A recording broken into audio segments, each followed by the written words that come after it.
বছরের প্রথম দিনটা আমরা কিভাবে কাটালাম আজকে ভিডিওতে আমি তোমাদের সাথে সেটাই শেয়ার করব। আমরা সবাই চাই বছরের শুরুটা যাতে ভালোভাবে হয়, সেই মতো আমরাও চেষ্টা করেছিলাম যাতে বছরের প্রথম দিনটাতে বেশ ভালোভাবে শুরু করতে পারি।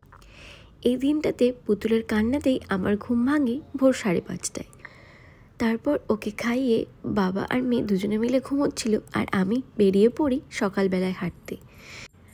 আসার পর দেখি বর্মশাইও উঠে গেছে আর আমিও স্নানটা সেরে ঘরের পুজোটা সেরে নিই।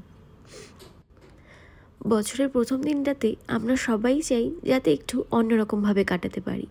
আমি সেই মতো ওকে বলে রেখেছিলাম যে আজকে আমাদেরকে একটু ঘুরতে নিয়ে যেতে হবে। সেই মতো বর্মশাইকে বলে রেখেছিলাম যাতে ওর কাজটা কমপ্লিট করে রাখে। তবে ওর প্রফেশনটাই এরকম যে এই কাজ কিন্তু আমাদের সময় মতো হয় না।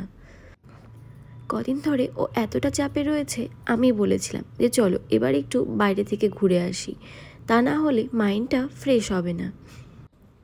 আসলে একঘেয়েমি জীবন কিন্তু আমাদের কারোরই ভালো লাগে না। এদিকে বর্মশাই চলে আসে আর পুতুল কিন্তু তখনও ঘুমোচ্ছিল।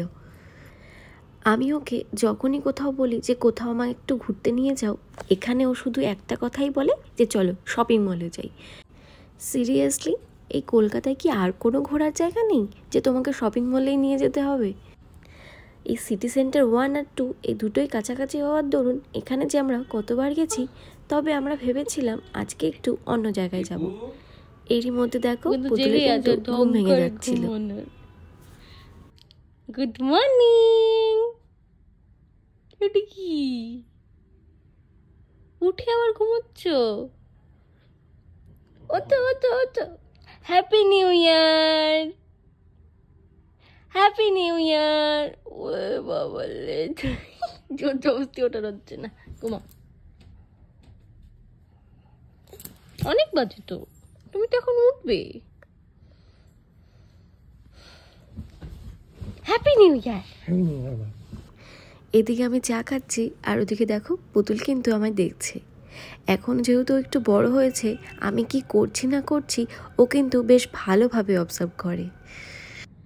পুতুল কোথায় উঠেছ? বিকেলে বেরোবো বলে আমাদের কিন্তু বেরোতে প্রায় সন্ধেই হয়ে গেছিল। সারাদিনের আর কোনো ভিডিওই সেদিন নেওয়া হয়ে ওঠেনি। আর আমরা কিন্তু সেদিন চলে গেছিলাম নিউ টাউনের বুক ফেয়ারে। গিয়ে দেখি ওখানে কিন্তু প্রচণ্ড ভিড় ছিল। বিয়ের আগে আমি কিন্তু মেলায় যেতে পছন্দ করতাম না, তবে এখন মনে হয় যে নিয়ে যাও কোথাও একটা, আমার তাতেই শান্তি। ভেতরে যেতেই দেখি ওখানে ট্রেনে অনেকেই বাচ্চাকে নিয়ে উঠেছে। তখন আমি ওকে বলেছিলাম যে চলো আমরা পুতুলকে নিয়ে এবার ট্রেনে উঠি। এই ট্রেনে আমি লাস্ট মনে হয় ক্লাস 5-এ যখন পড়তাম তখনই উঠেছিলাম। আর এই তারপর এই ট্রেনে কিন্তু সবাই তার বাচ্চাদের নিয়ে উঠেছিল, তবে সব বাচ্চাগুলোর মধ্যে পুতুলই সব থেকে ছোট ছিল। আর সেদিনই শুরু হলো পুতুলের প্রথম অ্যাডভেঞ্চার। আমি ভেবেছিলাম পুতুল হয়তো একটু ভয় পাবে, তবে ও কিন্তু কোনো রকম ভয় পায়নি। প্রথম একটু থতমতো খেলেও ও কিন্তু বেশ ফুর্তি মেজাজে ছিল তখন। আমরাও কিন্তু বেশ মজা করছিলাম সেখানে। আমরা জিজ্ঞাসা করেছিলাম যে কতবার রাউন্ড করবে, তো তখন বলেছিল যে 6বারই ঘুরবে। আর তারপর যখন উঠি আমরা 6বার পার হয়ে গেছে, তবুও কিন্তু ট্রেন থামানোর নাম নেই। বরং আমরাই বলছিলাম যে 6বার পার হয়ে গেছে, দাদা এবার থামাও। পুতুলের এইসবে ভয় না পাওয়ার আরও একটা কারণ হতে পারে, টিভিতে যখন ওকে কার্টুন দেখাই তখন যে গাড়িগুলো হয়, তো আমি ওকে কোলে নিয়ে সেই গাড়ির যে উঁচু নিচু ভাবগুলো আছে সেগুলো ওর সাথে খেলার ছলে করি। অনেকেই আছো যারা বলতে পারো যে এত ছোট বেবিকে নিয়ে এখানে ওঠাটা আমাদের উচিত হয়নি, তবে তোমরা কিন্তু দেখতে পারো এখানে আমাদের মতো আরও অনেক প্যারেন্টস রয়েছে যারা তাদের বেবিকে নিয়ে এই ট্রেনে উঠেছে। আমার মনে হয় ছোট থেকে এরকম নতুন নতুন অ্যাডভেঞ্চার করালে ওর ভয়টা অনেকটা কম হবে। তবে সেদিন মেলায় গিয়ে যে ট্রেনে উঠলাম তারপরই মনে হয়েছিল যে আমার ঘোরা শেষ, এবার চলো বাড়ি যাই। ওই তখন বারবার বলছিল যে এসেছে যখন তখন বইমেলাটা একবার ঘুরে দেখি। তারপর এটা থেকে নেমে আমরা চলে যাই পুরো মেলাটা একবার ঘুরে দেখতে।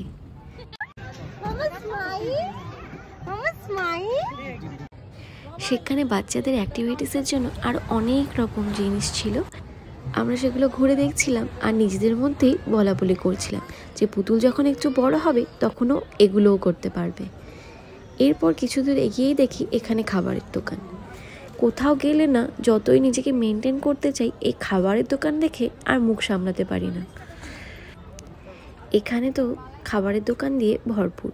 সেম আগের দিন যে মেলাতে গেছিলাম এখানেও ঠিক সেরকমই খাবারের দোকান বসেছে। টিকিট কেটে তারপর তোমাকে খাবার নিয়ে আসতে হবে।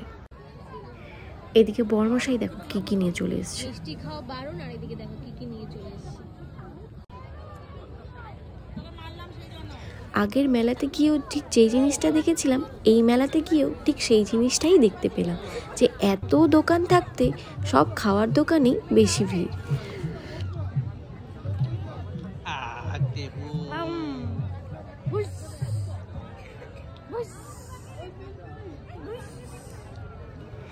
যেহেতু পুতুল সারাদিন ঘরের মধ্যেই থাকে, তাই ওকে যখন বাইরে বের করি আমরা, মানে ওকে নিয়ে যখন ঘুরতে বেরোই, ও কিন্তু বেশ ফুর্তিতে থাকে।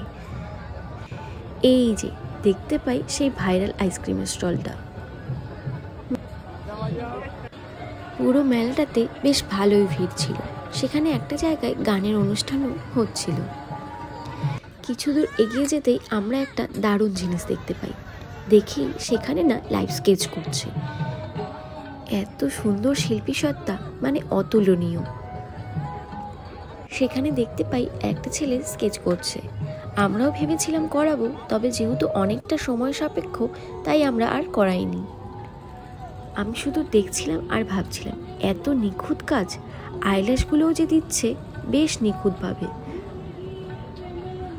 তোমরা হয়তো ভিডিও দেখে বুঝতেই পারছো। তবে ছেলেটাকে দেখে মনে হচ্ছিল যেহেতু ও অনেকক্ষণ ধরে বসে আছে, ওর মনে হয় আর বসে থাকতে ভালো লাগছে না।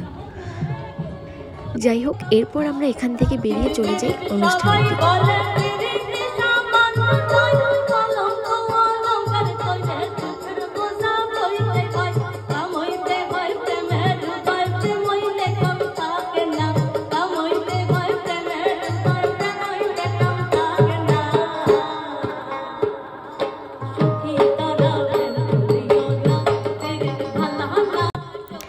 এই অনুষ্ঠানে কিছুক্ষণ দেখার পর আমরা বেরিয়ে পড়ি বই স্টলগুলো দেখতে। সেখানে না নানান ধরনের বইগুলো পাওয়া যাচ্ছিল। ছোট বাচ্চাদেরও বই পাওয়া যাচ্ছিল সেখানে। আর আমরাই ভাবছিলাম যে এরপর আমাদেরকেও এগুলো কিনতে হবে আর পুতুলকে পড়াতে হবে, যদিও সেগুলোর অনেকটা দেরি রয়েছে এখনো। সেখানে বইয়ের পাশাপাশি আরও অনেক ধরনের স্টল রয়েছে, তবে সেগুলো আর আমাদের ঘুরে দেখা হয়নি। সেই সব স্টলগুলো ঘুরে দেখতে গেলে আমাদের আরও অনেকটা টাইম লেগে যেত, তাই আমরা বেরিয়ে পড়ি বাড়ির উদ্দেশ্যে। মেলা থেকে বেরোনোর সময় পুতুল কিন্তু ঘুমিয়েই পড়েছিল, আর বাড়ি ফিরে ও কিন্তু আমাদেরকে একটা নতুন চমক দিয়েছিল। কি দিয়েছিল তোমাদেরকে এখন সেটাই দেখাচ্ছি। বাবা কোথায়?